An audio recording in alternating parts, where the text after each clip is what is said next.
is the concluding chapter to this revamped Halloween trilogy and the newest movie in this Halloween franchise as a whole. So I'm just going to be straight up and real with you guys. I have not seen either of the two previous new Halloween movies. I haven't seen Halloween 2018. I also haven't seen Halloween Kills. I have, however, seen the original 1978 Halloween, and I think that one's really good. Intense, creepy, did everything the right way. It's about as good a slasher as you can get. I didn't, however, see that movie until very recently, and I guess that's why I never ended up seeing the newer Halloween movies. I'm just like, I shouldn't see those without seeing the original first. But then I never really had an urge to go and watch these newer ones because I was like, well, I mean, it's all the same thing. Michael Myers goes around and he murders people, namely babysitters.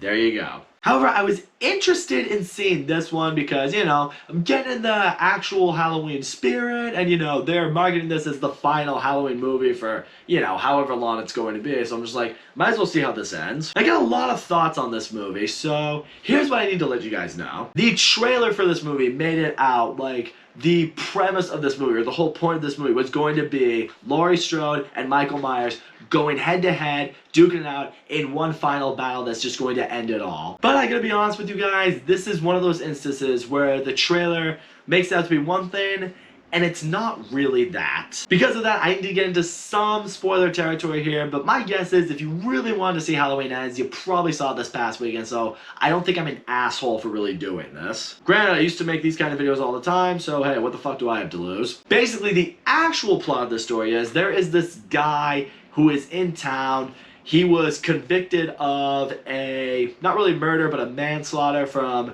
earlier in his time when he was younger. He's back out in town, you know, everyone kind of sees him as this monster, as this killer. He's getting harassed by a bunch of people in town, but along the way, he forms a relationship with Laurie Strode's granddaughter. Laurie Strode's obviously, you know, a little hesitant towards this guy because she sees, you know, aspects of Michael Myers in this kid. Soon enough, this guy encounters Michael Myers along the way, and he starts falling into the downward spiral that's eventually leading him into doing some really dark, fucked up shit. That is literally the plot of the movie for a good 90% of the movie.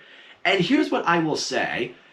I somewhat enjoyed, hear me out, I actually was into that storyline when it comes to a movie about a serial killer. Because it was an interesting kind of perspective. It's like some people are relatively normal, or at least seem normal, and then some really messed up shit happens to them. Maybe not entirely their fault. And then, you know, society just perceives them as a type of way, and, you know, because life becomes so much more difficult for them that way, it can break you. And it's ultimately what drives you into becoming this monster. I get what the movie was definitely going for, because I'm sure what every fan and what every character in this franchise wonders to themselves is like, what was it that ultimately made Michael Myers this evil, horrible serial killer that he was? And my guess is we wanted to use this guy, this character, as a reflection of ultimately what sends people down that really dark path. And it made for an interesting movie. It made for definitely some thrilling moments, some really dark moments in the movie for sure. The problem, however, is it feels like a completely separate movie from what Halloween is supposed to be. Like, for 90% of the movie, you have this guy, he has this relationship with, you know, one of the main character's granddaughters, and, you know, she's trying to see the good in him, she believes there's good in him, you know, he wants to make this relationship with them work, but, you know, society is just giving him hell along the way. You're ultimately wondering along the way, like, is he gonna break? Can he escape it? And I will say, there's a point towards the end, the movie takes a specific direction that I thought it was gonna roll with, and I actually would have been okay with it because I thought it would have been kind of symbolic in a few ways. You know, like taking up the mantle for something, becoming the new boogeyman or serial killer or something like that. However, part of me thinks the studio had to just completely back off of that, because by the end of the movie, that's when it finally becomes a Halloween movie, because they probably realize through filming and writing and doing all this shit, they realize, oh, hold on, we're supposed to make the concluding chapter to this Halloween franchise, and for about 90% this does not feel like a Halloween movie. So yeah, it's like the final 10 minutes of the movie, we will finally have Michael Myers really show up and really start doing Michael Myers shit in this movie, and he'll finally have his, you know, last confrontation with Laurie Strode, and, you know, this will decide the future. And the problem with that is, like, that ending just feels so out of place from everything we were building up this entire time. Part of me feels like the studio was like, okay, it's like we know exactly how we want to conclude this Halloween Ends. We need to have that final confrontation between the two characters, but we don't have a movie to fill in that gap, the entire 90% of the rest of the movie. And then maybe they're just like, well, there is this one story we can come up with, but it doesn't really relate to what's going on with Halloween, and it doesn't really relate to that franchise. But they were just so desperate to come up with a third movie, they were just like, alright, yeah, just splice them together and that will be Halloween Ends. Like, part of me genuinely wonders, again, I haven't seen the other Halloween movies, but I mean, I feel like the final 10 minutes could have just been added into Halloween Kills, and then you could have had this little maybe 2-movie thing with Halloween 2018 and Halloween Kills that would have been justifiable. But nope, this is Hollywood. They want to, milk as much money out of this as they can. They wanted to get a trilogy out of this, and this is what we got. Ultimately, I will say this much. It's like this. If you're a die-hard Halloween fan, like if you love Michael Myers, if you love Laurie Strode, if you love what this franchise has been,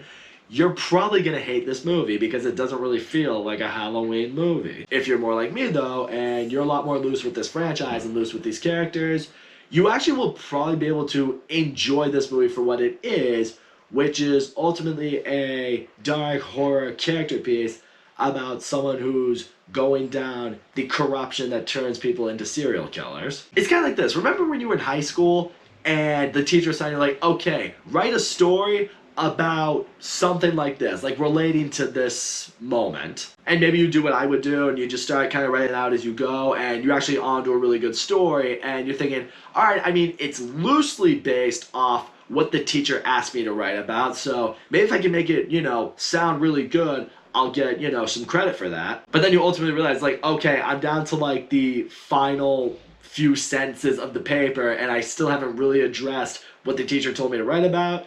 And maybe, okay, now I'll just like say a few sentences and that'll be it. And then the teacher hands you back your grade and it's not a really good grade, and maybe even somewhere like where the teacher would like make comments, they'd be like, for most of this paper you actually had a good story. The problem is it had nothing to do with what I assigned you. And that's ultimately what Halloween Ends is. It had a good idea, but it was unrelated to what it is. But all in all, Halloween Ends, it just it is what it is. This new character they brought in, I was very intrigued in seeing his progression and what was going on with him. I actually liked the relationship between him and Laurie Strode's granddaughter. Jamie Lee Curtis, yeah, she still kills it as Laurie Strode. She has not lost it at all there. This movie is violent. It has some really good kills when it needs to, and it has a final confrontation that feels like Halloween Ends. The problem is the first 90% of this movie does not feel like a Halloween movie, and that is ultimately what you have to decide for yourself. If you want a pure Halloween movie, you're probably not going to really like what you can find. If you're able to roll with that, you'll find some enjoyment here. In the end, it all comes down to how much you love the Halloween franchise. So that's all I gotta say, guys. Thank you so much for watching my video, and as always, don't forget to leave a comment, like, subscribe, and I will see you all next time.